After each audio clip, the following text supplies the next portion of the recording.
Magandang araw sa inyong lahat. Ako nga pala si Brianna Shinerman ng Baitang Siam, St. Andrew. Marahil ay nagtataka kayo ngayon kung bakit ako'y inyong nasa harapan.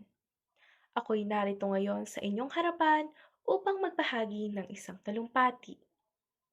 Sasagutin ko ang katanungan na paano mo mapapahalagahan ang pagiging isang Asyano? Ikaw! Oo, ikaw. Asyano ka rin ba? Ipinagmamalaki mo rin ba ito? Dahil kung ako ang tatanungin, oo, isa akong Asyano at ito'y lubos kong ipinagmamalaki. Sa ating paglalakbay sa mundong ito, napakalaki ng ating pagkakakilanlan. Asya.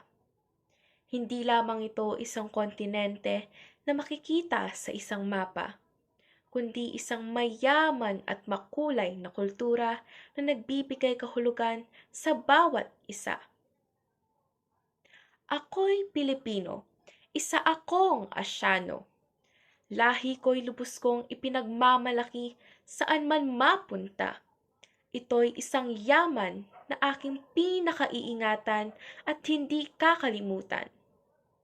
Paano ko nga ba mapapakita ang pagpapahalaga bilang isang Asyano? Una sa lahat, ang pagpapahalaga sa pagiging Asyano ay nasa puso't isipan.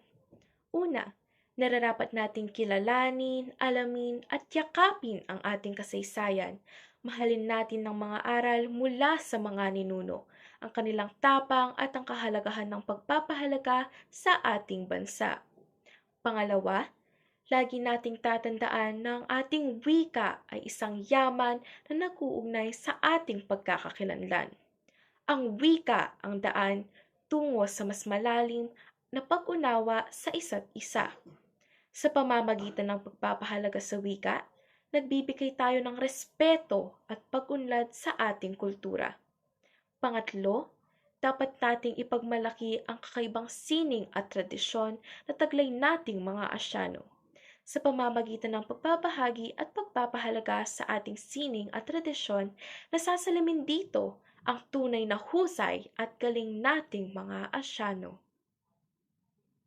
Bawat Asyano ay nagkakaiba.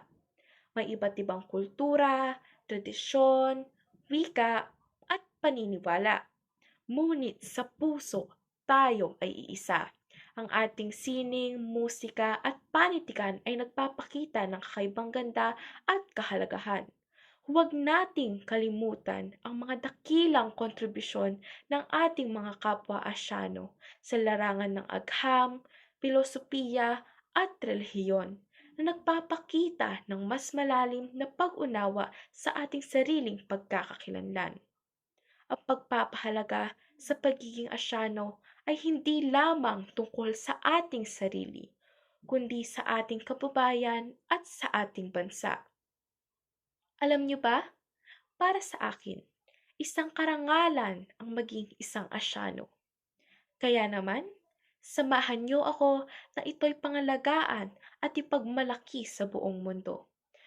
Tayo'y magbigay kulay sa ating paglalakbay tungo sa mas magandang kinabukasan.